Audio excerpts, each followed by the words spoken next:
Throughout the history of BMX, you might be able to count on one hand those pro racers who took the sport to a whole new level. France's Christophe Leveque is one of those riders. When the Sunn-Chipie racer first landed on U.S. shores, he had already won nearly every available title in Europe. As everybody knows, the ultimate quest for BMXers around the world is to conquer America, and Leveque learned the ropes quickly and led what is known as the Euro invasion. Thanks to full support from French bike manufacturer Sunn, he was not only able to survive in the U.S., but his riding style, skills, and training techniques soon forced the entire AA Pro class to step things up or fall behind. Thanks to Leveque, the mid-90s was a turning point for the sport and put an end to the so-called bodybuilder training that was predominant in the late 80s.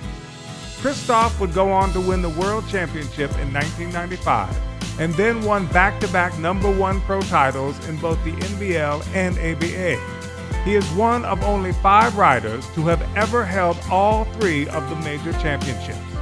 When Specialized entered the sport of BMX, Leveque is rumored to have signed the richest contract in BMX history.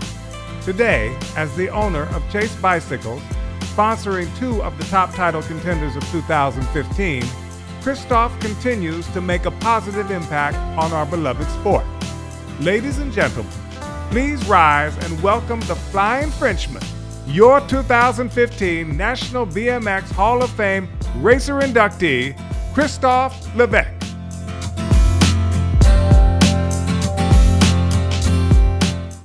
Let's have Elite Pro Jason Richardson step up for Christophe. All right. Good job, sir. I figured I'd take advantage because there's no way I'll be up here for an award myself.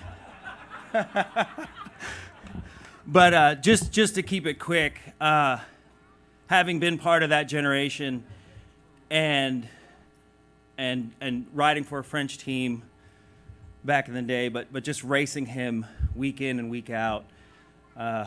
We used to do something like 25 to 30 weekends. We'd have 9 back-to-back weekends, and it was really, really a great time of racing for us. We were able to travel the world. We had big budgets, as you know. Christophe set the tone for that. Pete Delusky was a great help in that, organizing and trying to create a real agency for us riders to collect as much money as we could, and Bill Grad, who was mentioned earlier. But as far as Christophe's accomplishments, you know, it's amazing that he's owns one of the best and brightest companies that we have in the BMX racing industry. 2 of his riders are up for an ABA title, so that's no real surprise given how much he put into his actual racing career, how much he sacrificed in his dedication. And you know, he changed the game for us. It went from, you know, training went from being going to the track and trails and the gym to really looking for a trainer and getting scientific about that and learning to ride our bikes in different ways. And that's all because of Christophe Leveque, all because of this guy who came over to the United States with a middle finger on the back of his helmet. It's all because of him. You know, the nose diving into the backsides, and you know, the tap manuals, and just, you know, he introduced America and, you know, possibly the world into a new wave of BMX racing, training, and preparation. And for that, he helped us all elevate our game. And we see it today, and it's so funny if you were to see him now, and if he were here now, I'm sure he'd be hanging out with Dale or Greg or myself, and we'd all be comparing our past accolades and our current bicep muscles, because he's still as competitive as ever. But I feel like just because he's not here, that it should definitely, his presence in the sport should not be without words. And that, and you know, I'm happy that USA BMX has given me the opportunity to speak on his behalf.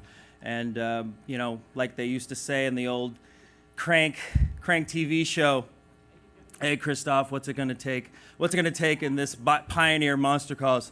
well, I don't know, good gate, good first straight. We see what happens.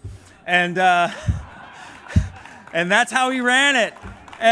But deep down, he knew what was going to happen. He was going to snap and he was going to pull. And maybe Veltman would get him in a corner. Maybe Romero would get him in the last turn, or Purse would get him in the last corner. Maybe I would have a good pop and I'd surprise him. But for the most part, he was always up for the win.